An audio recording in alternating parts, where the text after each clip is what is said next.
Morning, guys. What's going on?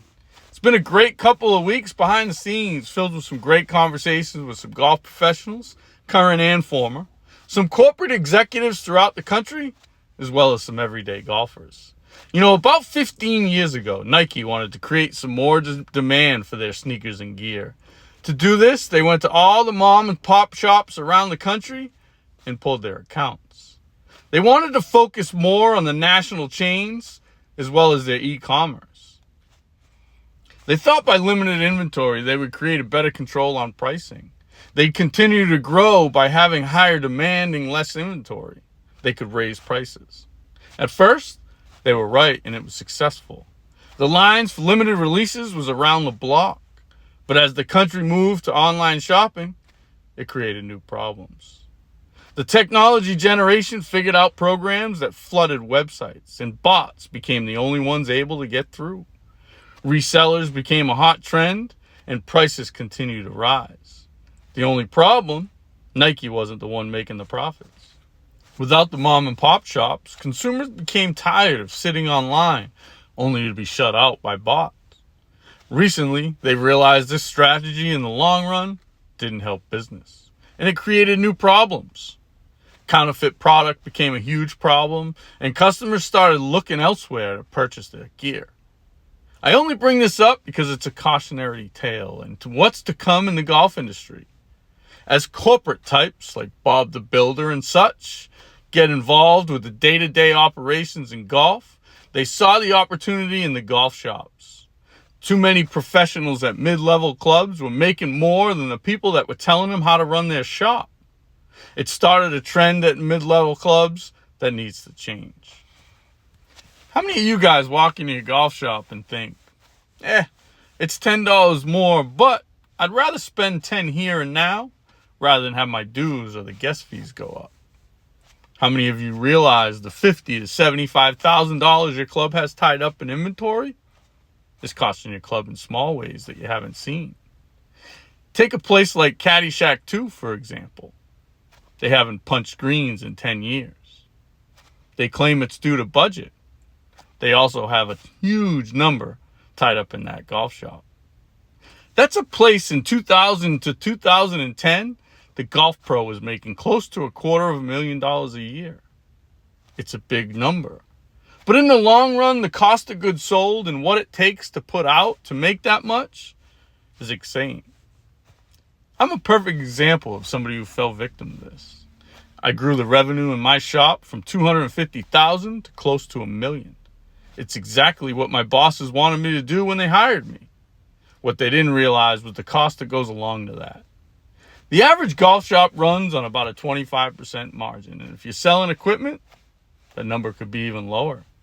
How many of you guys know the cost on a $55 dozen golf balls? It's about $45. How many of those do you have to sell to turn a profit? Too many clubs are tying up operating cash for the golf shop and merchandise only to turn a small profit. The return on investment just isn't there anymore. I begged my owners to let me take over the golf shop. No more late payments, no more credit holds, no more off years where $30,000 is tied up in merchandise that the members just don't like. It makes no sense in the long run for clubs to own the shop. There's no money in it. Yeah, at public courses, resorts, and high-end private, it isn't an issue. But at a mid to low-level private, you got no chance. Budgets and course conditions are the things that are suffering from it. The problem is, as wholesale pricing gets higher and cost of goods sold become an issue, the modern golf pro doesn't want to be bothered. There's no benefit for them in the long run. Most would rather collect their $70,000 to $100,000 a year and not rock the boat.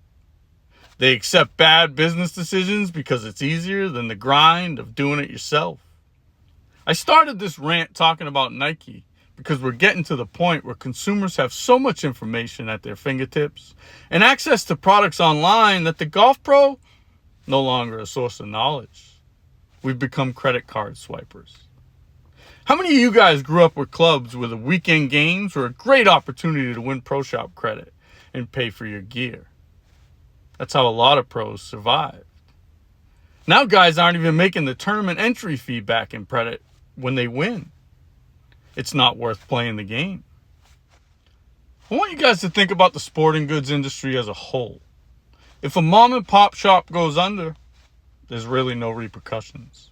Yeah, I get the family that owned it struggles, but there's no long-term effect on the community or the sports in general. Consumers will go to Dick's and still get their gear.